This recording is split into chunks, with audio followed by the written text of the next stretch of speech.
Olá pessoal, sejam todos muito bem-vindos para mais um encontro, para mais uma aula de língua portuguesa. Que coisa boa encontrá-los aqui, hein? Você de todo o estado de Pernambuco que vem nos acompanhando desde o início desse projeto fantástico que é o Educa PE. E eu não poderia começar a aula de hoje sem homenagear aos professores, sem fazer essa belíssima homenagem a todos os professores, né, do estado de Pernambuco, do nosso país, essa semana, né, tão especial, dedicada, né, a essa profissão que eu particularmente, né, exerço com muito amor. Então a você, meu colega de trabalho, de todo o estado de Pernambuco, de todas as disciplinas, o meu abraço em nome de todos os profissionais que fazem o Educa PE, que fazem esse projeto fantástico. Um abraço carinhoso. Ser professor, principalmente no Brasil nos dias de hoje, é amar o que a gente faz. Não é isso? Então nós vamos à escola todos os dias, porque, acima de tudo, a gente ama o que faz. Sintam-se todos abraçados, abraçados pela equipe do Educa PE. Em nome de todos os nossos colegas, um feliz dia, né, dos professores, uma semana de muitas alegrias, sucesso e conquistas a todos nós. Beleza? Depois de ter dado um abraço para os professores, nós vamos agora começar as resoluções das questões. Isso mesmo, nós vamos... O que foi que eu fiz? Eu selecionei algumas questões dos principais assuntos que nós vimos. Aninha, enche a tela. Isso, para todo mundo acompanhar. Eu tenho aí, ó, Desafio Educa PE, resolução de questões. O que foi que eu fiz, pessoal? Peguei as principais questões, tá, dos principais assuntos que nós vimos. A galera do primeiro ano vai se ligar para a gente poder resolver essas questões, né, analisar essas questões de uma maneira muito direta, muito objetiva, questões do Enem, questões de vestibulares de outros estados, para a gente focar, para a gente não perder o ritmo. A gente vai agora trabalhar com questões. Então sejam todos muito bem-vindos. Eu estou super feliz em participar desse momento, essa aula desse estúdio novo. Finalmente me deram esse estúdio novo para trabalhar. Que coisa boa, estou radiante de alegria. Vamos começar? Então, o nosso primeiro assunto está aí na sua tela. A gente começa com variações linguísticas. É importantíssimo a gente lembrar que o assunto de variação linguística sempre cai nas provas, está sempre presente nas provas. Afinal, a língua, ela é heterogênea, ela é múltipla, ela é variada, né? E a questão das variações linguísticas, elas têm tudo a ver, né, com essa língua como fenômeno social, essa língua que reflete fenômenos sociais. E a gente sabe que as principais variações são variações de caráter regional, não é isso? O jeito que o nordestino fala é diferente que o jeito do sulista fala, não é assim? A variação também pode ser social, né, de acordo com a condição financeira, né, com a situação social de cada pessoa. Essa variação pode ser também sexual, né? A gente vê uma forma diferente de se falar em relação ao homem e à mulher. Essa variação, ela pode ser histórica, né? A forma como se falava, como se escrevia, por exemplo, nos romances do século XIX, era uma forma distinta do que a gente vê hoje, por exemplo, da linguagem da internet, não é isso? Então, variação linguística é um assunto muito pertinente e muito presente dentro das provas, e é isso que a gente vai trabalhar agora, ok? Em tela cheia, eu tenho a primeira questão, Aninha. Isso, olha lá, ó, Enem 2013. Eu tenho aí para vocês, olha, um fragmento de uma música de Gabriel o Pensador. Olha lá. Até quando? Não adianta olhar para o céu com muita fé e pouca luta. Levanta aí que você tem muito protesto para fazer e muita greve. Você pode, você deve, pode crer. Não adianta olhar para o chão, virar a cara para não ver. Se liga aí que te botaram numa cruz e só porque Jesus sofreu, não quer dizer que você tenha que sofrer. Sabe o que eu acho mais interessante? Primeiro, é a questão dessa linguagem direta, dessa linguagem simples, né? Todo mundo consegue entender, percebe? Eu estou trabalhando aqui uma questão do Enem para vocês que são do primeiro ano do ensino médio, já para irem se preparando. Segunda coisa, eu vou pedir mais uma vez em tela cheia para a gente acompanhar algumas marcas linguísticas, algumas palavrinhas que denotam essa questão do uso dessa língua coloquial, dessa variedade. Então você perceba, olha, a palavra pro. Olha lá, ó, não adianta olhar para o céu, percebe? Olha, tem ali, ó, ali embaixo, ó, levanta aí. Esse aí também é uma marca comunicativa, também é uma marca de oralidade, também é uma marca de variação linguística, ok? Então eu tenho aí, ó, uma outra observação, olha lá, ó, tem muito protesto para fazer. Esse pra também é um outro exemplo aí de variação linguística, percebe? Essa linguagem do dia a dia, essa linguagem oralizada, falada no dia a dia. Outra observação, tem ali, ó, se liga aí que te botaram numa cruz, percebe? Ó, o se liga aí, essa ideia do se liga aí, ó, é uma o quê? Gíria, é uma forma tipicamente da linguagem simples. Gente, atenção no que eu vou dizer aqui agora, preste atenção, olha para mim, se liga, não podemos utilizar este tipo de linguagem na hora da redação. Beleza? A redação é um texto que exige a norma padrão da língua portuguesa, ou seja, o respeito à gramática, ok? Nada de gíria, nada de abreviatura, isso não cabe na hora da redação. Porém, em outros gêneros textuais, como é o caso da música, alguns poemas, né? A linguagem da internet, está liberado, beleza? Eu vou pedir para a Aninha soltar em tela cheia para todo mundo ver. Simbora para a questão. Isso, eu tenho aqui, ó, a primeira questão. As escolhas linguísticas feitas pelo autor conferem ao texto, letra A, caráter atual, pelo uso da linguagem própria da internet. Opa, linguagem da internet aí? Não sei não, hein? Letra B, cunho apelativo pela predominância de imagens e metáforas. Letra C, tom de diálogo pela recorrência de gírias. Olha a casca de banana. Letra D, espontaneidade pelo uso da linguagem coloquial. E letra E, originalidade pela concisão da linguagem. Vejam, gente, eu tenho aí, olha, algumas questões, né, algumas alternativas que podem levar à dúvida, percebe? Mas a resposta certa é que essa seleção linguística feita pelo autor dá ao texto um caráter de objetividade, um caráter de criatividade muito grande. Então a resposta certa, pessoal, é a letra E, ok?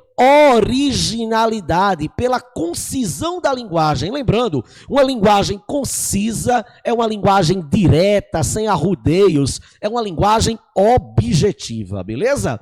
Simbora para a segunda questão.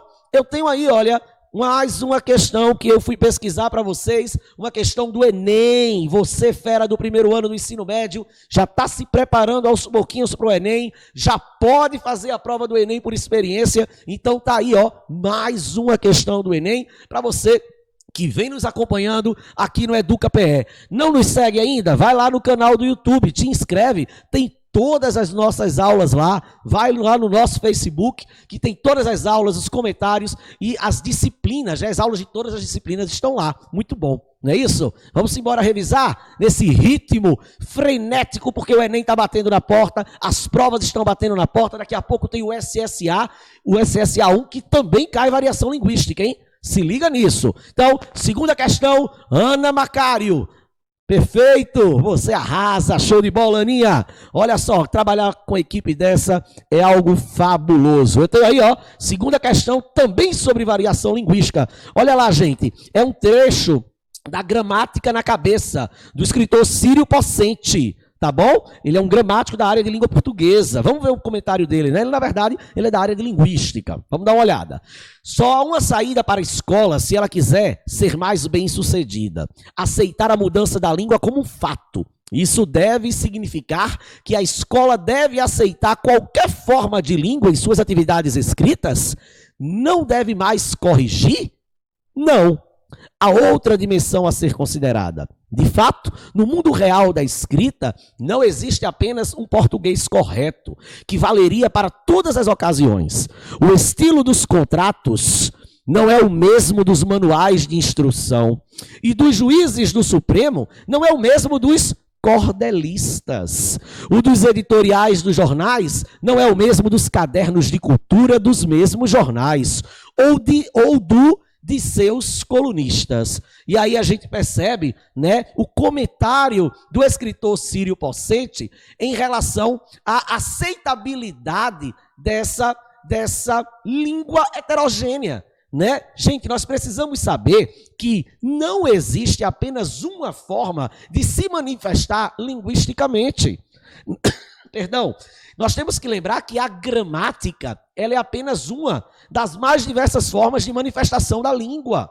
Nós temos diversas outras formas de manifestar essa língua que é viva, que é plena, que é rica, que é heterogênea, que é multicultural. E aí eu vou recorrer à questão dos gêneros discursivos, dos gêneros textuais. Percebam, quando a gente se comunica por meio da internet, a linguagem da internet, a linguagem que a gente usa no universo virtual, não é uma linguagem, né, que a gente está acostumado, por exemplo, a ver na escola, nos trabalhos escolares. Ou seja, a língua ela vai se adaptando a situações comunicativas. Isso é importantíssimo a gente saber. Beleza? Simbora, vamos ver o que a questão pede. Tela cheia na Macário para esse pessoal acompanhar. Eu tenho aí, ó. Círio Pocente defende a tese de que não existe um único português correto. Beleza, tudo isso aí a gente entendeu, ok? Aí ele diz, ó, assim sendo, olha lá, o domínio da língua portuguesa implica, entre outras coisas, saber. Ou seja, dominar a língua portuguesa não é saber as regras decoradas. Atenção isso aí, hein, pessoal? Não é saber decorar porque o verbo concorda com o sujeito, a regência da transitividade do verbo transitivo de não sei o que, o objeto. Não. A gente não pode misturar nomenclatura, tá, com o uso da língua. Beleza?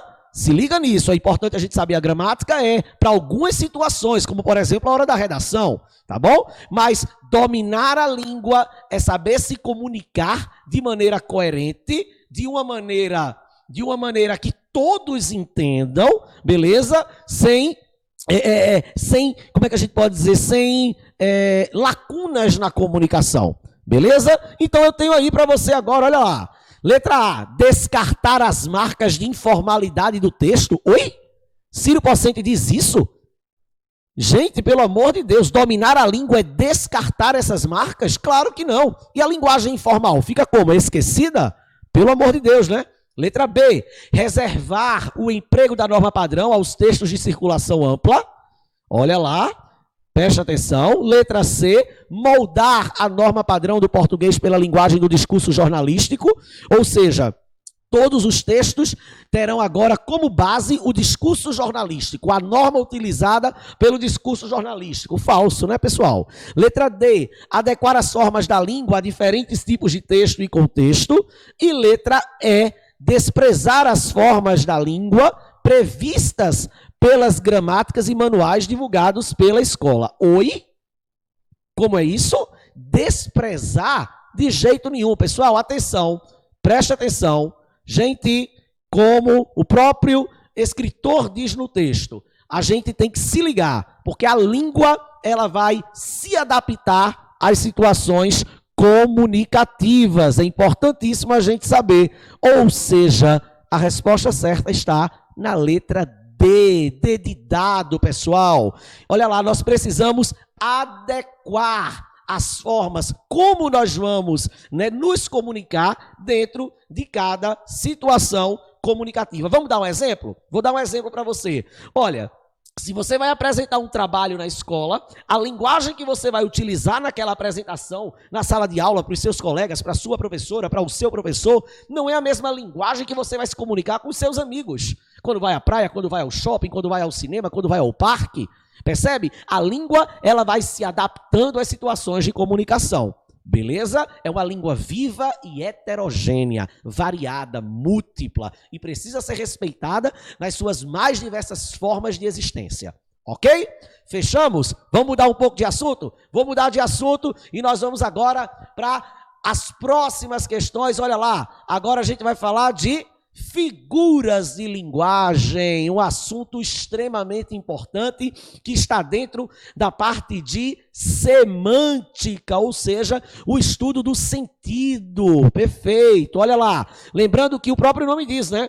Para deixar o texto figurativo, né, com a linguagem conotativa, polissêmica, a gente vai utilizar das figuras de linguagem. E aí tem várias, não tem? Olha lá, eu tenho metáfora, eu tenho comparação, hipérbole, metonímia, catacrese, hipérbato, tem uma porrada de figuras de linguagem, ok? Vamos ver o que a questão pede pra gente? Tela cheia na Macário para todo mundo acompanhar. Eu tenho aí, ó, questão do IFPE, Instituto Federal de Pernambuco. Olha só, dá uma lida aí, pessoal, acompanha a tirinha. Chico Bento.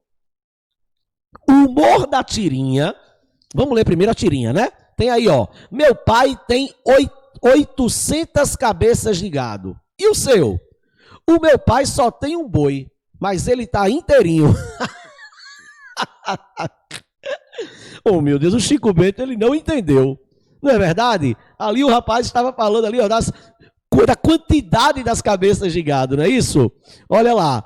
Então vamos ver, ó, o humor da tirinha, lembrando que a tirinha é um gênero textual que vai apelar para o humor, né, para o riso, né, um pouco diferente da charge, né? A charge, ela já tem mais um tom crítico, irônico, não é isso? Então tem aí, olha, o humor da tirinha foi conferido, sobretudo, pela não compreensão por parte da personagem Chico Bento da figura de linguagem utilizada por seu interlocutor. É verdade. A essa referida figura de linguagem dá-se o nome de anáfora, metonímia, perífrase, hipérbole ou aliteração. Perceba, pessoal, que nós temos aí, né, aquela figura de linguagem que representa a substituição. Perceberam? Então, quando o personagem diz assim, olha, meu pai tem 800 cabeças de gado. Na verdade, gente, não são só as cabeças de gado, né? É o gado como um todo. E aí a gente vê a substituição, né, da parte pelo todo. Na verdade, a gente tem a substituição, né, da cabeça do gado, né, por todo o gado. É uma substituição, é uma metonímia. Resposta certa aí, ó, letra B. Eu vou dar um outro exemplo. Quando eu digo, por exemplo, assim, muitas pessoas no Brasil não têm teto para morar. Na verdade, elas não têm casa. Perceberam? Eu peguei a parte da casa, que é o teto, e substituí pelo todo. Então, a resposta certa aí, a substituição, né, do gado, do animal gado como um todo, apenas por sua cabeça. Então, é uma metonímia. Joga em tela cheia, Aninha, para todo mundo conferir o gabarito certo. Perfeito. Simbora para a segunda questão de figuras de linguagem. Nós temos aí um poema do escritor mineiro Carlos Drummond de Andrade. Atenção, pessoal, o Enem de 2016, olha lá, ó, coloquei bem detalhado para vocês. O Enem adora os textos do Drummond, viu? Drummond é um dos escritores que mais cai no Enem. Então, se você puder estudar, ler os seus poemas, isso é muito importante, tá bom? Então, tem ali, ó, cidade grande, que beleza, Montes Claros. Como cresceu Montes Claros? Quanta indústria em Montes Claros. Montes Claros cresceu tanto, ficou urbe tão notória, prima rica do Rio de Janeiro, que já tem 5 favelas por enquanto, e mais promete. Gente, a gente percebe aqui, né, um tom meio crítico por parte do escritor, né, Carlos Drummond de Andrade, né? Ele começa, né, meio que ironizando, falando de Montes Claros, e lá no final ele vai dizer, ó, prima rica do Rio de Janeiro, que já tem 5 favelas. Percebe a crítica? Tá? Ó, uma outra coisa importante é essa linguagem, né? É uma linguagem simples. A poesia de Drummond, escritor modernista, tem essa característica, né? O uso simples da linguagem. Vamos ver? Vamos ver a resposta? Eu tenho lá, ó. Entre os recursos expressivos empregados no texto, destaca-se metalinguagem, quando a linguagem explica, se refere à própria linguagem, intertextualidade, né, quando um texto ele se relaciona, né, se reelabora com outros textos, ironia, olha a letra C, que consiste em dizer o contrário do que se pensa, com intenção crítica, irônica, denotação, ou seja, sentido real, direto da palavra, ou a letra E, uma prosopopeia. Lembram da prosopopeia? Também chamada de personificação. Então, pessoal, a gente percebe no texto de Drummond que, na verdade, ele está ironizando a situação, principalmente quando ele fala na questão das favelas. Ele começa falando da beleza de Montes Claros e dizendo que essa cidade, né, está crescendo de uma forma tão desordenada e compara com as favelas do Rio de Janeiro. Então aí, resposta certa, tela cheia para todo mundo conferir. Ironia. Simbora. Olha lá, ó, letra C. E eu tenho certeza que você acertou. Beleza? Simbora, próximo assunto eu tenho aí, ó, texto literário e texto não literário, ou seja, um texto, né, que tem, linguisticamente falando, né, um texto que tem uma linguagem mais direta, no seu sentido real, no seu sentido denotativo, e aquele texto mais enfeitado, né, o texto mais metafórico, carregado de semântica, de múltiplos sentidos, né, o texto literário, ele é do universo da conotação, beleza? Vamos ver o que é que está dizendo aí? Eu tenho aí, olha, a primeira questão, leia os textos abaixo para responder a questão. Texto 1 eu tenho, descuidar do lixo é sujeira. Perceba aí, diariamente, 2 horas antes da chegada do caminhão da prefeitura, a gerência de uma das filiais do McDonald's deposita na calçada dezenas de sacos plásticos recheados de papelão, isopor, restos de sanduíches. Isso acaba propiciando um lamentável banquete de mendigos. Dezenas deles vão ali revirar o material e acabam deixando os restos espalhados pelo calçadão. Texto 2, poema do escritor pernambucano Manuel Bandeira. Olha que interessante, gente. Percebam que esses textos têm 2 relações, né? Eles fazem uma relação. Vamos ver? O bicho. Vi ontem um bicho na imundice do pátio, catando comida entre os detritos. Quando achava alguma coisa, não examinava nem cheirava, engolia com voracidade. O bicho não era um cão, não era um gato, não era um rato. O bicho, meu Deus, era o homem. Poeta pernambucano Manuel Bandeira, modernista. O que é que a gente percebe? No texto 1, a gente fala das pessoas, né? O texto fala ali daquelas pessoas, né? Dezenas deles ali, né? Das pessoas que vão catar comida no lixo. Só que fala numa linguagem mais expositiva, denotativa. Beleza? Olha lá, ó, revista Veja. O texto ali na sua denotação, na sua objetividade. O assunto das pessoas que vão comer comidas no lixo também é dito no poema de Manuel Bandeira. Percebe isso? Na sua linguagem literária. Vamos ver agora ali, olha. No primeiro texto publicado por uma revista, a linguagem é predominantemente literária. Tá fora. Não é? Já tá fora. 2, no segundo texto do escritor Manuel Bandeira, a linguagem não literária é predominante, pois o poeta faz uso de uma linguagem objetiva para informar o leitor. Ok? Então, mandando eu encerrar a aula, a resposta certa é a letra E, tá, gente? 2, 3 e 4. E na próxima aula a gente continua com a resolução de questões e eu espero vocês. Até lá.